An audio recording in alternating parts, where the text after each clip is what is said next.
Welcome, Sam. Thanks for joining. There's a lot of great people that we have here, and there's a lot of people that I think inspire people through stories, the way they work, their thought process and stuff like that. And it's something I'm obviously proud of having great people to surround myself with and be with and work with. You want to push boundaries, and there's not a lot of people that want to push the boundaries that you want to push. I'm going to ask you a few questions, but I'd love for you to just give an intro for everyone. So I'm originally from a southern town in the UK called Salisbury, which is like a farmland area. I went to school like literally on farmland. So my dad always lived in Surrey. So when I got to 17, decided like enough's enough. I don't want to be around the farmland community anymore. I want to actually go and explore the city and try and make a name for myself. Why on that though? I was brought up luckily with quite a good upbringing, and I had a lot of exposure to nice lifestyles, went on nice holidays, did nice things. And I think I just couldn't see how I could get myself that life where my current situation was. And I wanted more. My parents, and I had all of this family pressure, go to university, do these things. I didn't want to go to university. I wanted to make money. I'd started selling like vintage clothes and stuff on like Depop to try and make money. And like nothing was giving me the satisfaction I needed from life. So I went and did a ski season abroad, came back. I actually got rec to rec approached for a training recruitment role. I never realised how much stress would impact me. I work in a high pressure job. Pressure makes diamonds, but at the end of the day, like, it is stressful.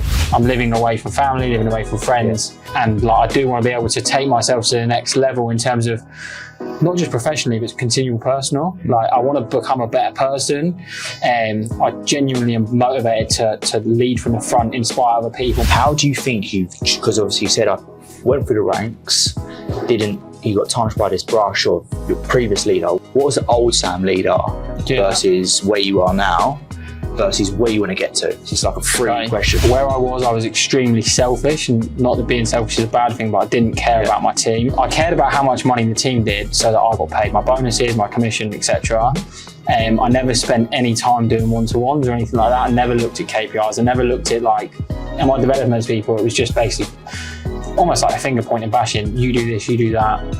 This is what I expect, get it done. Like just pretty dictatorial and not actually inspiring at all. Like, okay, people would see I was making money and doing things myself, but to motivate people, I need them to see how to get there. The last 12 months, I've spent a lot of time painting the picture to people, getting them to see the why behind things. And as a leader now, like I spend a lot of my time coaching, developing, uncovering the detail and trying to get to the root problem of things. And now actually spending 20 minutes, 30 minutes a day with individuals to really coach and develop them on certain areas. I still believe in leading from the front.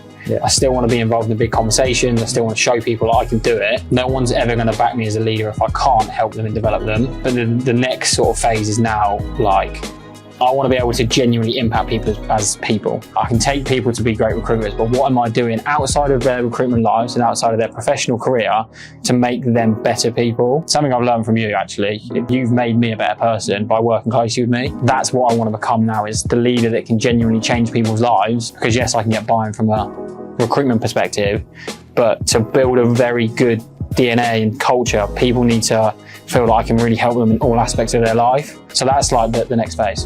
One of the biggest things that stands out to me with you is not actually you being a leader, it's the potential that you have. And I've said it to a few people, you know, in meetings that I've had, of the potential that you have and what I think it takes to get to that potential. Now, the reason why I think you've got so much potential is because you do these crazy challenges, right? And you have these routines. If you can just explain like what these challenges are and what these routines are, but then also explain why you're doing it. I guess like a daily routine for me is up anywhere between sort of 4 and half 4, which sounds nuts. Then I've got like just a morning routine now, which is just more like getting my head in the right space and making sure I'm set for the day. Bad habit of going on my emails early in the morning, which is something that I'm trying to work on. And I'm in the gym every day at 5 religiously. I'm at the office by 6:30, and then I'm flat out in the office all day. That's because I love it. Like, I'm not getting to the office because you make me do that or anything like that. That's because I want to be here. Get home, then I've got like an evening routine, unwind. Now phone away by about 8 o'clock. Phone in another room, away completely. get my head right for the next day, like go through what I need to do the next day, make sure I'm prepared for the next day, bed, do it again. Some of the challenges I've done this year, I'm literally just about to complete my second 75-day hard challenge. 75-day hard challenge is 2 workouts a day, 1 must be outdoors, stick to a diet, read books. I've changed it this time to listen to podcasts. Go in with the diet, it's got to be like no cheat days or anything. So it's like strict, and a photo every day. And I bought a PT on board to hold me to account with that. I'm like very happy with the results I've got. I was actually looking at a photo, which was 1 year ago today, of me in Dubai with my friends, and I've got like beer belly, skinny arms, like really pasty. Like, just that photo has motivated me massively. You feel better.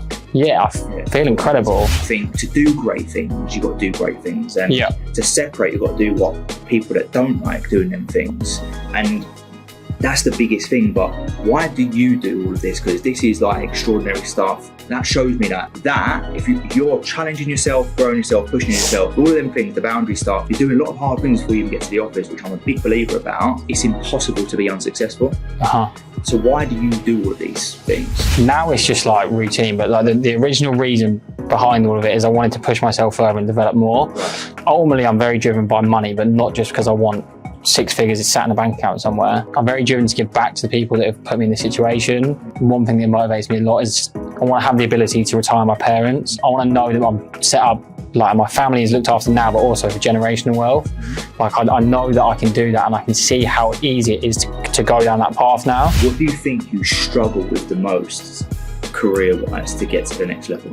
I think it actually is a bit of discipline and consistency, and actually like knowing, if you know what I mean, like your tasks you need to do. Yeah, the knowledge of it, like learning every single day. I do think I'm pretty good at like taking pressure and distributing it across into the relevant areas, but it's actually like, how do I feel about the stress and the pressure? That's something that I need to keep developing on. The other thing is being more personable. I do come across as very blunt, abrupt. That is like something that you pointed out to me. I never even thought about it. I just thought I'm talking like factually and people will get it, but actually they don't.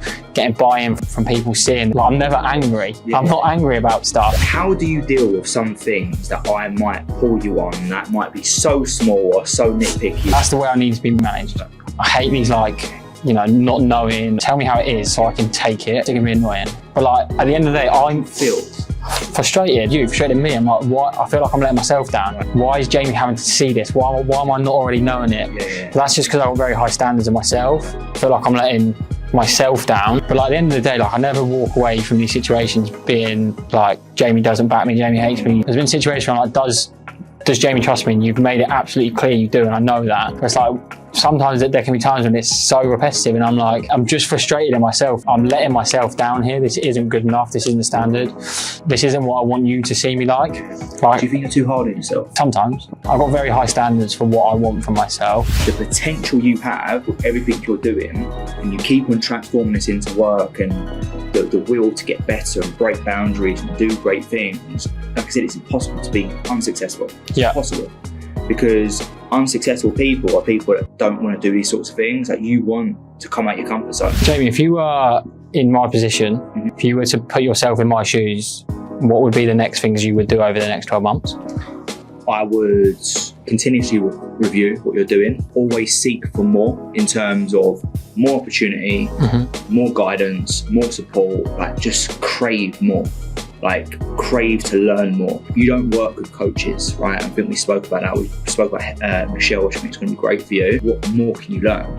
How much more can you get better? There's always more, like, life's limitless. The more you seek, the more you learn, the more you create this new template in your mind, the more you're going to be able to deal with. There are obviously certain things that you and I work with on a regular basis, or how we can keep on getting better. That's why I love working with you, because you just want to take over the world. It's just about seeking for more, seeking to crave more, like not getting disheartened. You're quite hard on yourself, and that's naturally what I do is I nitpick, but there's a good intention behind the nitpicking. So just seeing it and being like, okay, cool, be enthusiastic about it, and that will keep on inspiring you to get to the next level. But I think you need to keep on looking up of what more can I get. Okay, cool. I appreciate it, and yeah, look, you're on for big things. Thanks, Jamie. Cheers.